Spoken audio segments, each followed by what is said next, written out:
오늘은 요한복음 7장 37절에서 39절의 말씀을 함께 나누겠습니다. 말씀을 봉독하겠습니다. 명절의 가장 중요한 날인 마지막 날에 예수께서 일어서서 큰 소리로 말씀하셨다. 목마른 사람은 다 나에게로 와서 마셔라. 나를 믿는 사람은 성경이 말한 바와 같이 그의 배에서 생수가 강물처럼 흘러나올 것이다. 이것은 예수를 믿은 사람이 받게 될 성령을 가리켜서 하신 말씀이다. 예수께서 아직 영광을 받지 않으셨으므로 성령이 아직 사람들에게 오시지 않았다. 아멘.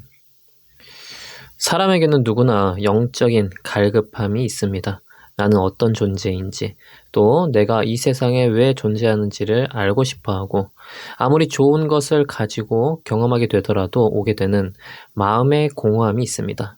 또 내세에 대한 궁금증도 있습니다. 이런 영적인 갈급함 때문에 사람들은 여러 가지 활동들을 해봅니다. 봉사활동을 하며 나눔의 일들을 해보기도 하고 멘토를 찾아서 여러 가지 이야기를 들어보기도 합니다. 자신의 목표를 온 힘을 다해서 이루면 그런 어떤 갈급함들이 해소될까 싶어서 목표를 이루어 보기도 합니다. 이렇게 여러 가지 시도를 해보다가 더 이상 방법을 찾지 못하고 포기하며 그저 하루를 사는 것에 감사하는 것으로 결론을 내리기도 합니다. 이렇게 영적인 방황하는 자들을 위해서 예수님께서는 오늘의 말씀을 주셨습니다. 예수님께서는 목마른 사람은 다 내게로 와서 마셔라고 하셨습니다. 예수님은 사람들의 영적인 갈급함을 아셨고 영적인 갈증을 해소해 줄 수 있는 물이 당신께 있다고 말씀하셨습니다. 당신은 초막절이었습니다. 초막절은 그 시기가 추수 때이기 때문에 추수감사절의 의미와 같이 보내는 그런 절기였습니다. 그래서 초막절을 수장절이라고도 부릅니다. 초막절에는 제사장들이 실로암 연못에서 물을 길어서 성전 제단에 물을 붓는 그런 의식을 가졌습니다. 그런데 이 의식은 기우제와 같은 의미가 있었습니다. 그래서 앞으로도 비를 내려주셔서 농사를 잘 지을 수 있기를 바란다라는 그런 의식을 치렀던 것입니다.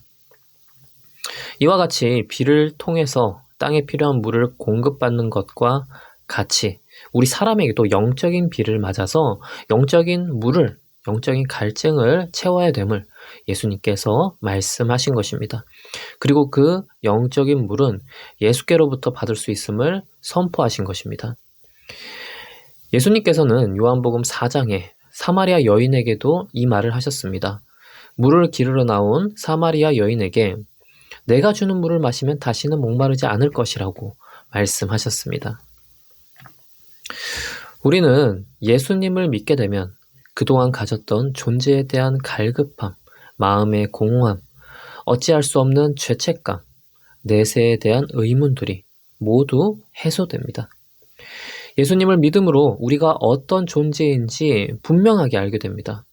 우리는 하나님께서 친히 사랑하셔서 만든 사람입니다.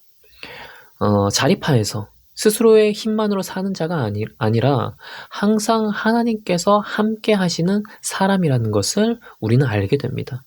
그리고 자신을 위해서 사는 자가 아니라 하나님께서 이루시고자 하는 하나님 나라를 하나님과 함께 만들어가는 존재라는 것을 우리가 알게 됩니다. 그리고 예수님을 믿음으로 마음의 공허함은 왜 생기는 것이고 그것을 어떻게 해소해야 하는지를 알게 됩니다. 사람이 겪는 마음의 공허함은 하나님과의 교제가 끊어짐으로 발생하게 되었습니다. 사람은 원래 하나님과의 교제를 했었는데 죄로 인해서 그 교제가 끊어졌던 것입니다.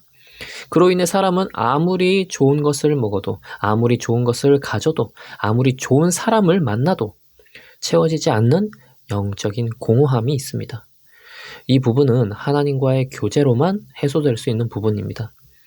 그러므로 예수님을 믿음으로 이 마음의 공허함을 해소받게 됩니다.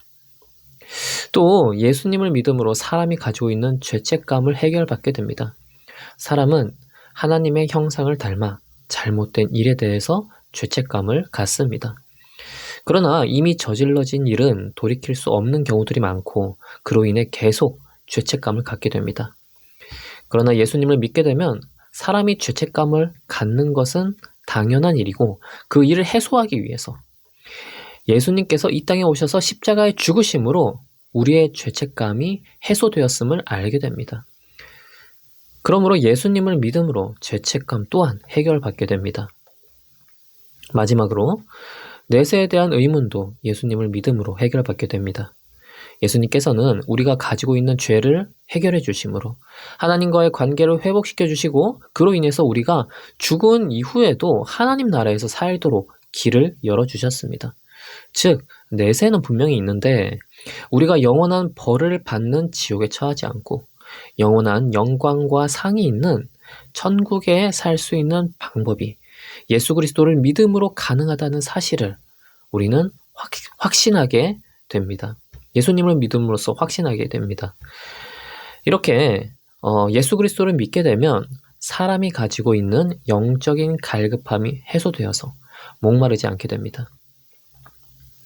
또 예수님을 믿는 자는 아주 겨우 목마름만 해소되는 그런 것이 아니라 생수가 배에서 강물처럼 흘러나오게 됩니다. 이 말은 우리의 가장 깊은 곳에 자리 잡고 있는 우리의 사고와 감각, 정서 등이 성령으로 인해서 새롭게 되고 충만하게 된다는 의미입니다. 그래서 그리스도인은 성령으로 말미암아 영적인 풍요함으로 살아갈 수 있게 됩니다. 이로 인해 주님께서는 우리를 성숙으로 이끄는 연단을 받게 하시고 성령의 열매를 맺게 해주십니다.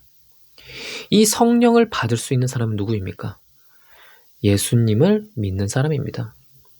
예수님께서는 십자가에 죽으시고 부활하신 후 하늘로 올라가셔서 영광을 받으신 후에 우리에게 성령을 부어주셨습니다. 오순절에 성령이 부어지는 경험을 제자들이 하게 되었고 그 이후에 예수 그리스도를 믿는 자들에게 성령을 주심으로 누구나 예수님과의 교제 안에서 예수님의 뜻대로 살아갈 수 있게 되었습니다. 그러므로 예수님을 믿는 성도는 영적인 갈급함을 완전히 해결받게 되었습니다. 존재에 대한 의문이 있는 분, 마음에 공허함이 있으신 분, 죄책감으로 괴로워하시는 분, 그리고 내세에 대해서 답을 찾지 못하시는 분, 그 외 모든 영적인 갈급함이 있는 분들은 예수 그리스도를 만나고 믿음으로 문제를 해결받을 수 있습니다. 한편 성도는 예수님을 만남으로 영적인 갈급함을 해결받은 사람입니다. 또한 성령을 통해 영적인 풍요함을 흘려보낼 수 있는 자로 인도받고 있습니다. 주님께서 주시는 풍요함에 다시 한번 감사하며 성령의 인도하심을 훈련받는 자가 되기를 축복합니다. 기도하겠습니다. 하나님 아버지, 우리는 예수 그리스도를 통해 영적인 갈급함을 해소받게 되었습니다. 어떻게 살아야 될지 모르고 마음을 어디에 두어야 할지 모르는 방황하는 인생에서 구원하여 주심에 감사드립니다. 그리고 성령의 인도하심으로 우리가 주님의 자녀로서 살아가게 하심을 감사드립니다. 성령의 인도하심으로 우리가 더욱 주님의 뜻대로 살며 삶에서 열매를 맺어가는 자가 되게 하여 주시옵소서. 예수님의 이름으로 기도합니다. 아멘.